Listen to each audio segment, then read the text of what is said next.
కదా ఇక్కడ కొంతమంది కొత్త స్టూడెంట్స్ మనం చేసే కార్యక్రమాలు తెలియదు, చాలా మంది గ్రూప్లో కూడా లేదు. ఒకటి రెండు, మన జిమ్ ఒకటి, వ్యాయామం ఒకటి నేను నేర్పించినాను. దీని ద్వారా చాలామంది యూత్ని మన దేశభక్తికి సంబంధించి, అదేవిధంగా సేవా కార్యక్రమాలకు సంబంధించి చాలామంది యూత్ కూడా అనేక రకాలుగా పాడైపోతుంటారు. వాళ్ళని కూడా మోటివేషన్ చాలా మారుస్తూ ఉంటారు.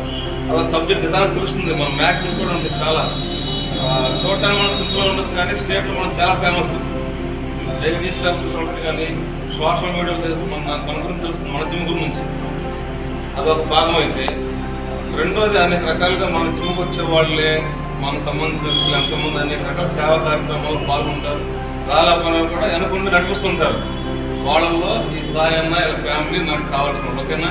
ఎందుకంటే ఈ మధ్యకాలంలో అంటే మనం జిమ్లో మనం డెవలప్ చేసుకోవచ్చు, కేసు పెట్టుకోవచ్చు, లేదంటే రకరకాలు చేసుకోవచ్చు. దాని పరిస్థితి నేను ఏదో